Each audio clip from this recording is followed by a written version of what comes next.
अप्रैल का महीना आग लेकर आया और मई से पहले बड़े युद्ध की दस्तक मिल रही है। ईरान से लेकर इजराइल हर ताकत इस आग को भड़का रही है। ईरान में हुए धमाकों पर इजरायली छाप बताई जा रही है, लेकिन नेतन्याहू की नीतियों को लेकर इजराइल के बड़े अखबार हारेत्ज ने ये लेख छापा है। इस लेख की हेडलाइन में साफ साफ लिखा है कि ईरान पर खामोशी से किया गया हमला साबित करता है कि उनके पास कोई रणनीति नहीं है। नेतन्याहू की वर्ल्ड पॉलिटिक्स को हम कुछ वर्ष पीछे जाकर देखेंगे, जिसमें उन्होंने ईरान को कई जख्म दिए।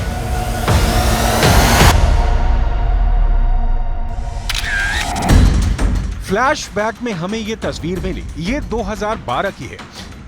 तब नेतन्याहू ने बताया था कि ईरान एटम बम बनाने के कितने करीब है। यह दूसरी तस्वीर 2018 की है। संयुक्त राष्ट्र में नेतन्याहू बता रहे हैं कि ईरान ने कहां-कहां परमाणु अड्डे बनाए हैं। नेतन्याहू ने दुनिया का कोई मंच नहीं छोड़ा जहां उन्होंने ईरान के परमाणु कार्यक्रम को एटम बम बनाने से नहीं जोड़ा। लेकिन इजरायल पर ईरान के हमले के बाद जब जवाब देने का मौका आया तो नेतन्याहू की सरपरस्ती में इजरायल फुस साबित हुआ। यही इल्जाम अब इजरायल की मीडिया अपने प्रधानमंत्री पर लगा रही है। यही बात इजरायल के अखबार हारेत्ज के लेख में लिखी हुई है। इस लेख में छपा है कि नेतन्याहू के पास ईरान को लेकर कोई रणनीति नहीं है। इस लेख में छपा है कि गाजा में भी नेतन्याहू फेल हो गए। इजरायल का मीडिया छाप रहा है कि जिस नेतन्याहू ने ईरान का डर दिखाकर अपना करियर बनाया, वक्त पर वो फेल हो गए। वो ईरान से मुकाबला नहीं कर पाए। ऐसे में बड़ा सवाल उठ रहा है, क्या यही है ईरान के खिलाफ नेतन्याहू का जीरो प्लान? क्या इजरायल को खा जाएगा ईरान? इस वक्त पूरा पश्चिम एशिया तनाव के जलते हुए तवे पर बैठा हुआ है। नीचे आग सुलग रही है। मिसाइलों के हमले और ड्रोन से इस बार ऐसी तबाही की गारंटी दी जा रही है कि तेल अवीव से लेकर तेहरान तक दहशत फैली हुई है।